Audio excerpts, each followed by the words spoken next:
Welcome back to the Cal Park Bros podcast.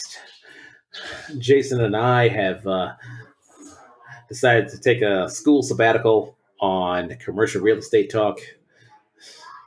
I really do hope that we get a few feedback comments from teachers, since it is summertime.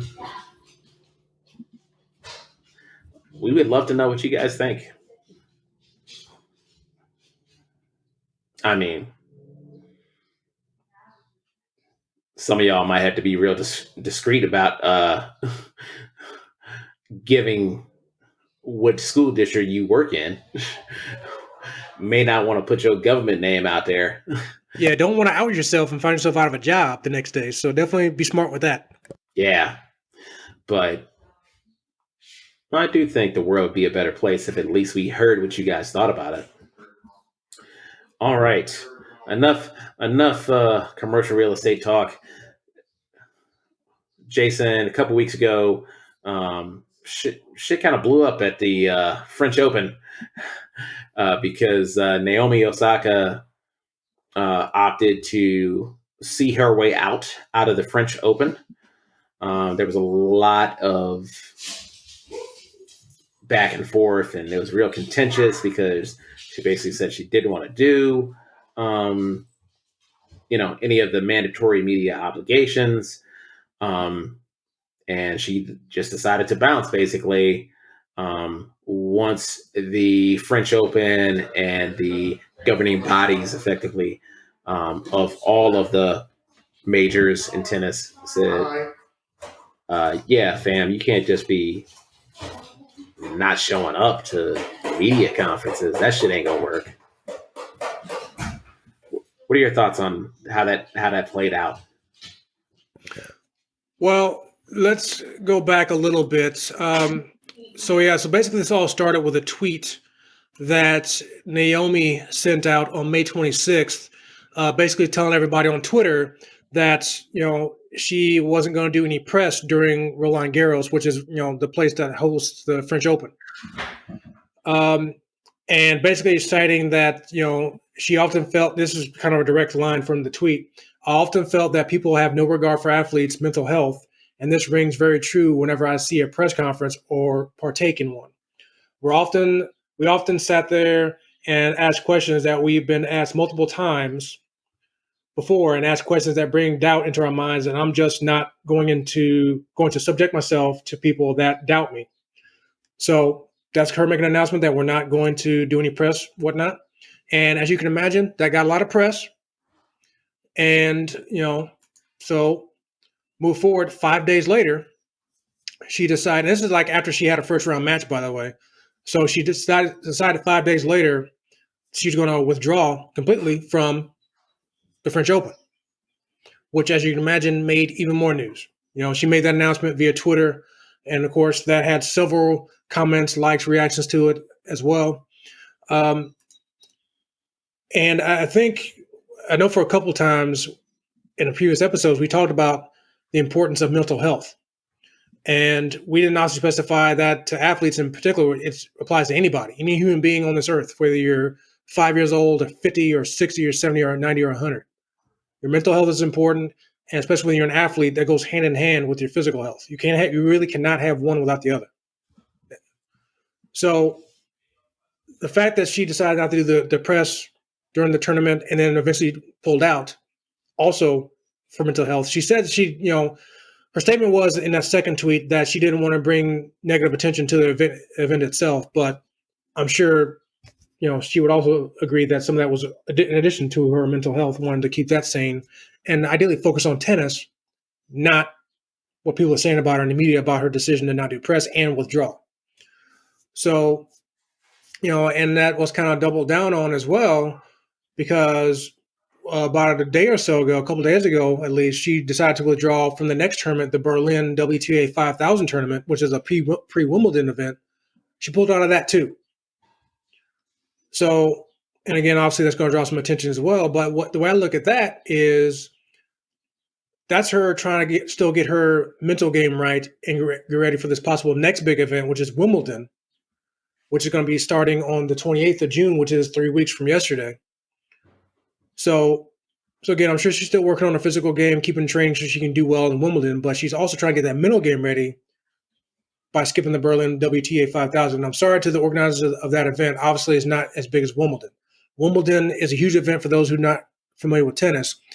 I compare it to, far as importance to the industry and to the sport, I compare it to WrestleMania in the world of professional wrestling. That's a huge event. WWE does 4 big pay-per-views a year. WrestleMania is huge, not to the WWE, but also to professional wrestling, just like Wimbledon is to tennis. So I think it's, I applaud Naomi for doing this. I'm sure she sacrificed a little bit, financially at least. It doesn't seem to affect her in other ways, which we'll go into later. But I completely applaud her for doing this. Again, taking care of mental health. She's probably seeking out whatever help she can, if not just doing her own thing.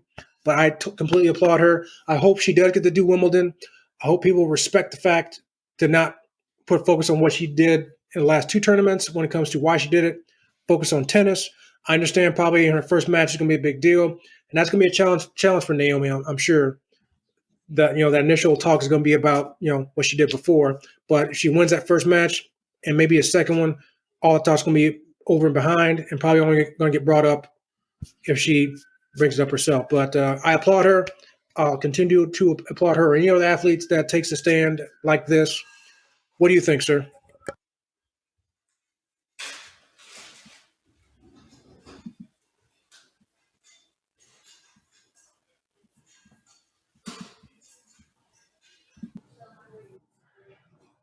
You hear me now?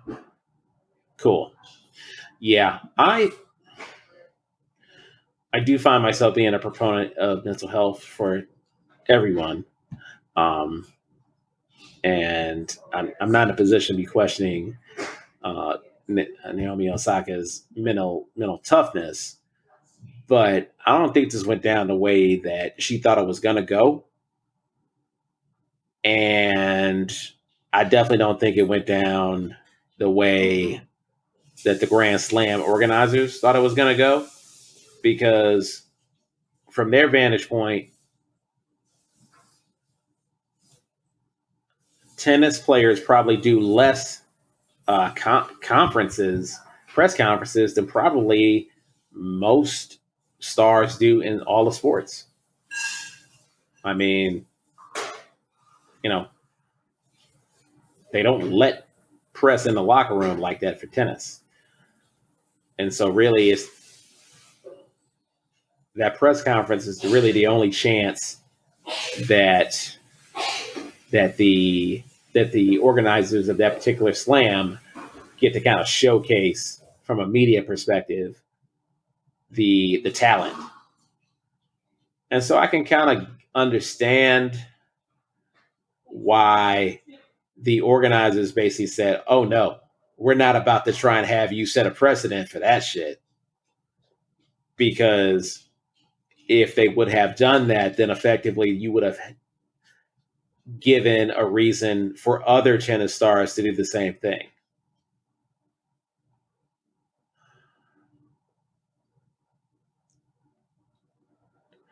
I think that Naomi Osaka, in a lot of weird ways, um, may have made, think about it. Whatever her next tennis appearance on in a tournament is, the magnifying glass is going to be way worse now.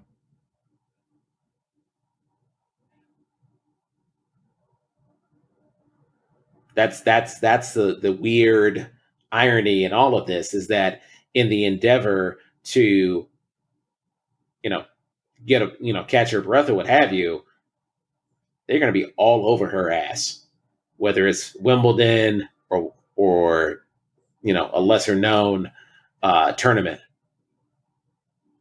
If she thought the scrutiny was bad then, just wait until she actually does show up for a tournament. That's the crazy part.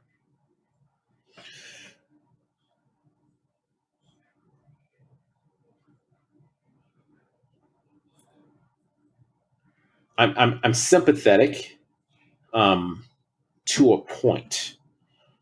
because I do see the organizational standpoint, which is, hey, we're putting on an event here. You're not just going to show up when it's convenient. Because I'm sure there's some um, expectations for media appearances in every sport.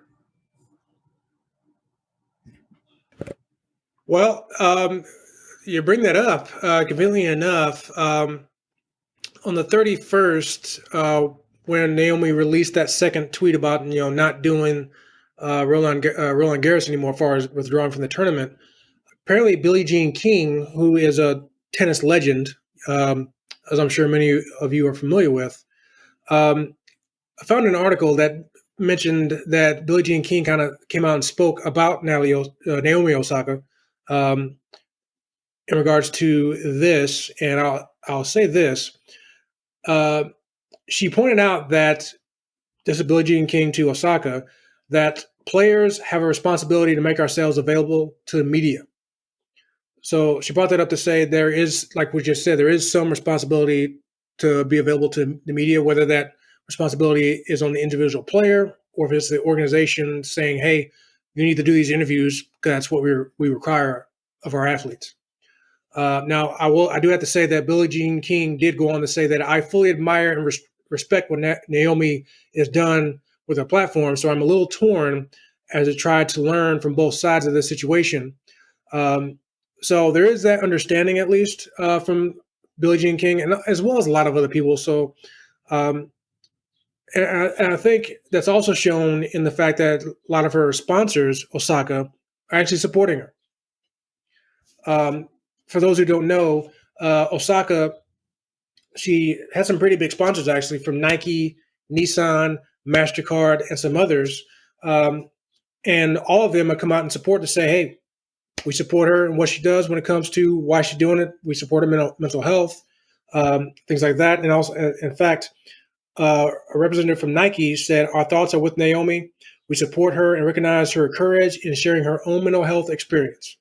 Naomi's decision reminds us all of how important it is to prioritize personal health and well-being. That's from that last line from MasterCard. So I think things like this, I think they do further help Naomi when it comes to, I think, when she decided to pull out of the Berlin tournament. I'm sure having the backing of the people, her sponsors, I'm sure she got a lot of fan support as well.